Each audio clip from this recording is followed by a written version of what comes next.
The envelope didn't look like trouble, just thick enough to matter smooth ivory stock, the kind of weight you feel in your fingers before you even open it. It slid through my mail slot that morning, quiet, soft, while I was folding towels still warm from the dryer.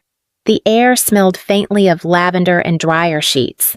I remember that because it was the last ordinary moment before everything cracked. It came from the Connecticut Department of Health Vital Records Division.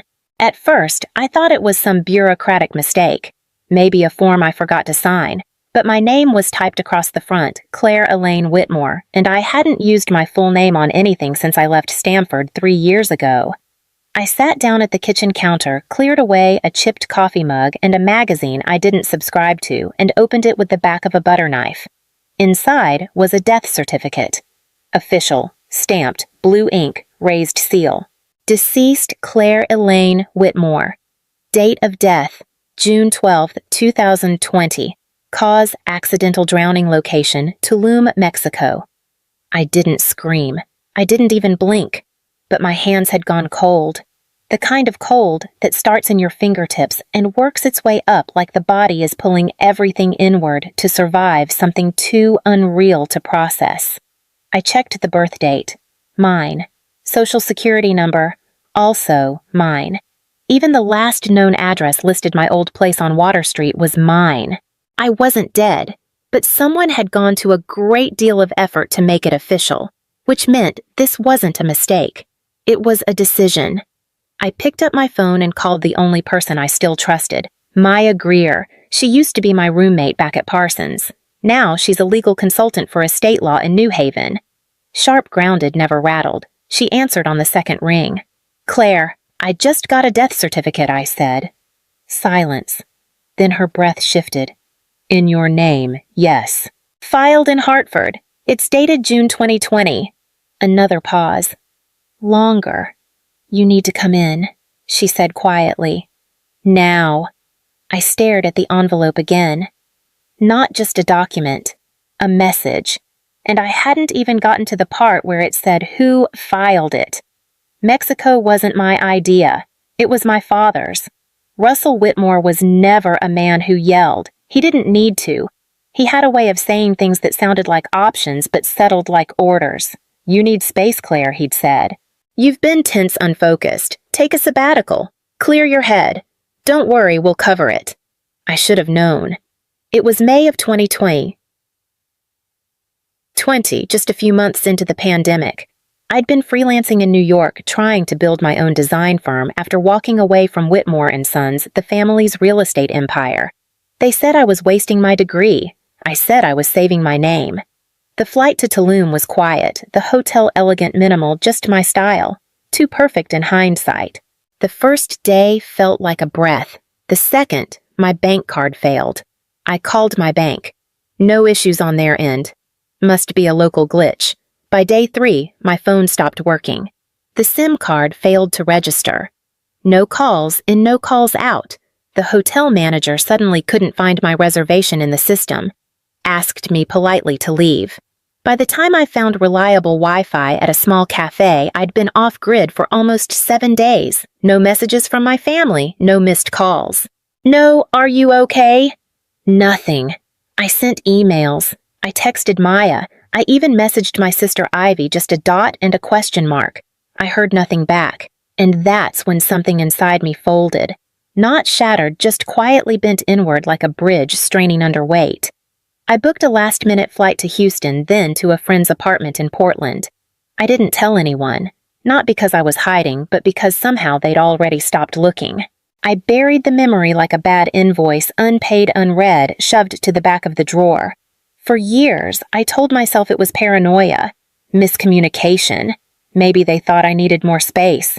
Maybe I'd made it too easy to be forgotten. But now, sitting in my kitchen death certificate in hand, it wasn't a theory anymore. They hadn't just forgotten me. They'd erased me. And they started the moment I left the country.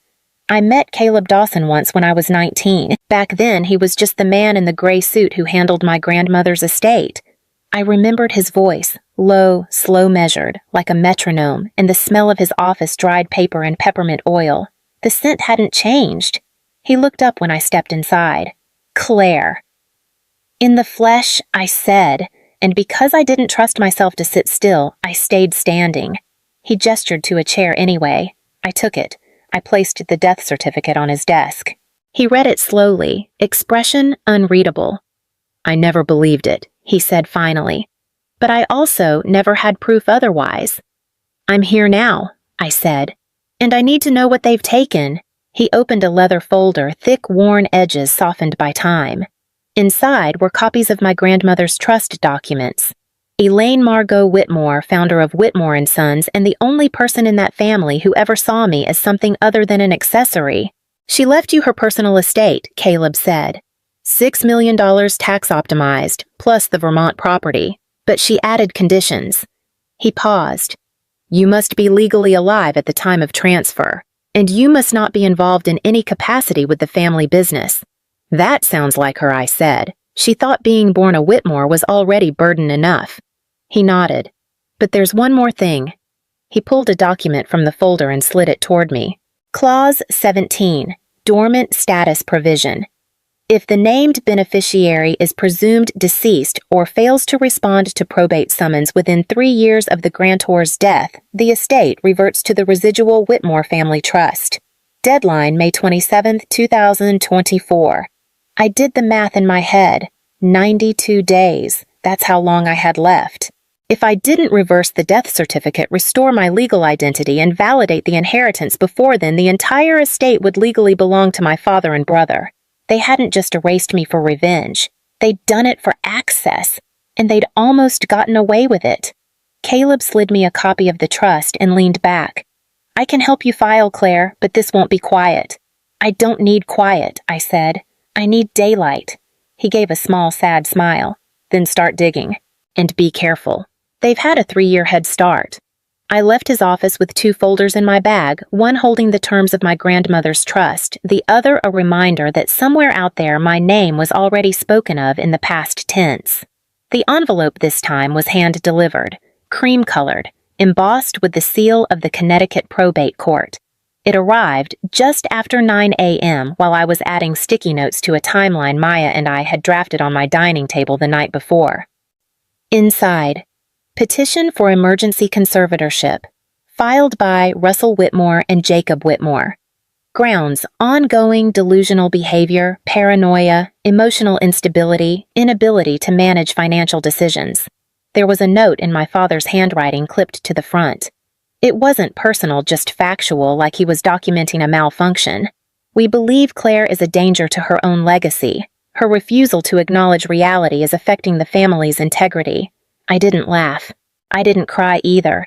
I just folded the document once, then again, and placed it on the table. Then I walked calmly to the kitchen sink and threw up. Not because I believed any of it, but because I recognized every word. They weren't inventing new lies. They were weaponizing old ones. Back in 2020 in Mexico, I spent 3 nights in a private clinic after a panic episode brought on by heat exhaustion and the loss of my passport. It wasn't a breakdown, it wasn't psychosis. It was shock, and my family paid the bill quietly, then never mentioned it again. Until now. Maya arrived 20 minutes later, saw my face, and didn't ask. She just picked up the envelope, scanned the header, and exhaled through her nose. "We'll need your medical records," she said. "I still have them," I replied. "I kept the originals." "Good. We'll also need a counterstatement from the clinic. I already called. They'll overnight it." Her mouth twitched somewhere between a smile and a frown. "You're good at this," she said. "No," I replied. "I just know how far they'll go." We worked in silence the rest of the morning, organizing files, labeling every interaction. We weren't preparing for a court case. We were preparing for war. By noon, my sister Ivy showed up. She was the last person I expected to see. Her hair was pinned back neat proper, just like our mothers used to wear it, but her hands were shaking. She held a manila envelope to her chest. "I shouldn't be here," she whispered. I said nothing, just stepped aside and let her in. The address was scrawled in Ivy's handwriting, barely legible, like she hadn't meant to keep it. Walker Storage Facility, Bridgeport, Unit C21. 3rd floor, no camera coverage, no windows. The kind of place you'd forget existed unless you were paid to remember. "You sure this is real?" Maya asked as we pulled up. I nodded. If they're funneling money through shell companies, they had to keep physical copies somewhere.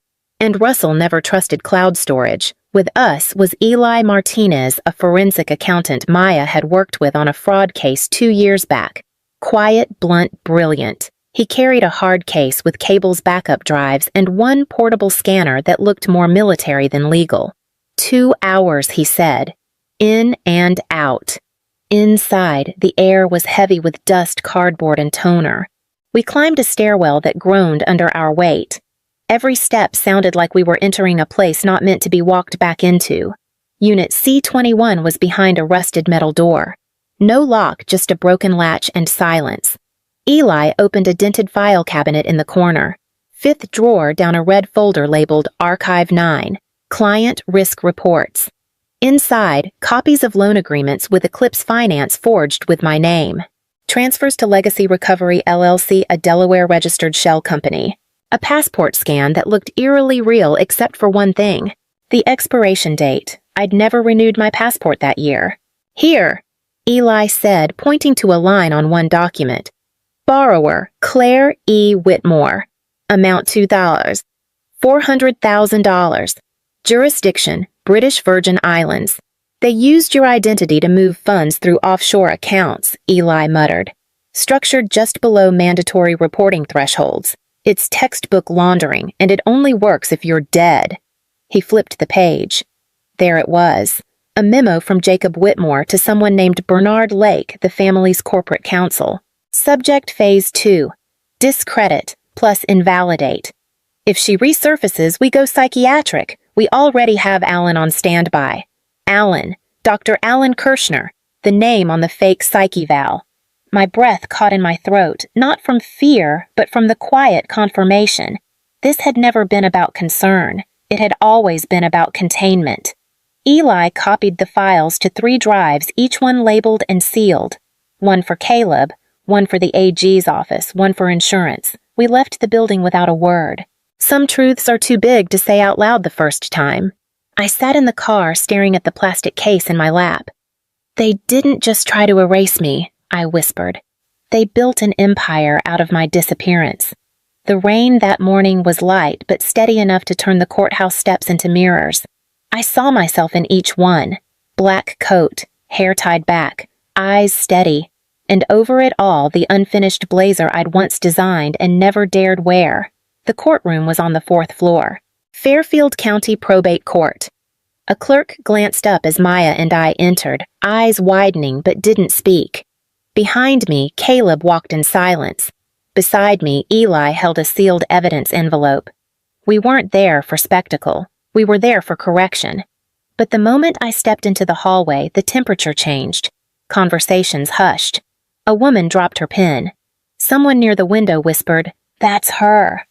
Phones rose like reflexes. The dead daughter had returned. At the courtroom door stood Russell Whitmore in a navy suit and a stillness that bordered on contempt. Beside him, my brother Jacob paced like a man too tightly wound. My mother Charlotte was a step behind them. Pearl earrings, gray trench, not a single wrinkle out of place. She looked up as I approached. Didn't blink, didn't speak, just looked. And then she said soft and cold, "Claire." Not, "You're alive." Not, "How just my name," like it had never been missing. I passed them without pause and stepped into the courtroom. The clerk behind the desk froze halfway through filing papers. "I'm here to file a motion," I said, my voice clear, "to revoke a death certificate issued in error, and to reinstate my legal identity." He stared, then slowly reached for the folder in front of him. Caleb spoke next. "We have documentation ID, travel records, medical files, notarized letters from both myself and the attending physician from Vermont General." The judge, a woman with steel gray hair and square glasses, adjusted her seat. "This is unusual," she said. "But not unprecedented," Maya added smoothly. A beat. Then Russell stepped forward, tone measured. "This is clearly an emotional disruption, Your Honor. We, my wife and I, were told by professionals that Claire was compromised. She disappeared for years. She disappeared, I said, cutting him off because she was erased. He didn't flinch. He just folded his hands behind his back like we were in a boardroom, not a courtroom. The judge looked from him to me. To be clear, she said, you are asserting that your death was falsely declared and that legal documents were submitted under fraudulent pretenses. Yes, Your Honor, I said, and I have the evidence. She paused. This matter will require identity verification through official channels. 30 days. You will return then. The gavel fell. Motion recorded. Hearing continued. Room adjourned. I turned once more toward the people who called themselves my family. You buried me on paper, I said softly, and I'm here to show you how I dig. Then I walked out. The blazer held firm on my shoulders, and for the first time in years, I wasn't wearing anything borrowed. The second hearing was held 31 days later. Long enough for the media to pick up the story, but not long enough for the rumors to settle. They called me the ghost heir. Sometimes the daughter who returned, but they never called me by my full name. Inside the courtroom, the energy was different. Not shocked expectant. The air was tight heavy with the sound of paper shuffling, heels clicking, and phones set to silent, but always watching. I sat between Maya and Caleb, a folder of documents in my lap. Across from us, Russell looked bored. Jacob tapped his foot under the table like a boxer waiting for a bell. Charlotte stared straight ahead, palms folded wedding band twisting slightly on her finger. In the back row, Ivy sat alone. The judge entered. Case number 20483, Whitmore v. Whitmore motioned to reverse, declared death, and restore legal identity. Maya stood first, then Caleb, then me. We walked the court through everything, the forged death certificate, the fake psych evaluation written by a doctor who'd never met me, the shell companies, the wire transfers, the $2.4 million loan tied to a forged passport, and the memo marked Phase 2, discredit plus invalidate. Then it was Ivy's turn. She approached the witness stand, manila envelope clutched tight. Her voice shook just once. I found this in Dad's home office, she said. They weren't worried she was unstable. They were worried she'd come back. She handed the judge a printed email thread, one between my father and their legal consultant. Subject line, if she resurfaces. The judge read in silence, then looked back at me. Miss Whitmore, she said, do you wish to address the court? I stood slowly. I didn't die, I said. I disappeared because that felt safer than staying. I disappeared because silence was the only way I knew to survive a family that couldn't stand my voice. But I came back. Not for money, not for revenge, just for something simple. The truth with my name on it. The room held still. Even Russell said nothing. Even Jacob, fists clenched, didn't speak. The judge nodded once, motion granted. Identity reinstated. All estate transfers suspended pending federal investigation. This court recognizes Claire Elaine Whitmore as legally alive and in full capacity. Gavel. Done. I didn't look at them when I left. They didn't reach for me either. But as I stepped through the courthouse doors into the afternoon light, Ivy followed. She didn't speak. Just slipped a folded note into my hand. In her handwriting, I couldn't undo what they did. But I believe you were never gone. And for the first time, I felt the past break just slightly, enough to walk forward without dragging it. 6 months later, I opened the doors to a place called the Whitmore Room. I didn't keep the name because I forgave them. I kept it so they'd never be able to pretend I didn't exist. It wasn't much, just a converted walk-up in downtown New Haven. 3 rooms, 1 coffee machine, and a wall of corkboard where we let survivors post their truths on yellow sticky notes. Some were short. He said I imagined it. They told me I should be grateful. I believed them until now. Most ended with no punctuation. Just open wounds turned outward so they could finally breathe. The work we did wasn't glamorous legal aid resource, matching quiet advocacy for people erased by systems that should have protected them. Not all of them had families like mine. Some had worse. But we shared one thing. We were all alive. And we weren't letting anyone write us out again. On the morning of our first workshop, a package arrived. No return address. Wrapped in soft gray paper, hand-tied with a piece of ribbon I hadn't seen since childhood. Inside was a flat portfolio. No note, just a familiar sketch. My blazer, the one I'd designed at 24, folded away during the Mexico trip. Thought lost. The corners were worn, edges smudged with ink, but I knew it was mine. There was only one change, a handwritten line at the bottom in a script I hadn't seen in months. You were always meant to stand. Mom. I stared at the paper for a long time. I didn't cry. I didn't smile. Some wounds don't bleed, they just harden into quiet resolve. That night I opened a new sketchbook, not for fashion. I drew out a blueprint, a second shelter. Legal clinic on site, kitchen facing the street. I labeled each room not with numbers but with names, clarity. Shelter. Anchor. Rise. I wasn't going back. I wasn't building to remember them. I was building so no one else would have to disappear to survive. I wasn't unstable. I was inconvenient, and they needed that gone. If you've ever been erased just to keep someone else comfortable, I see you.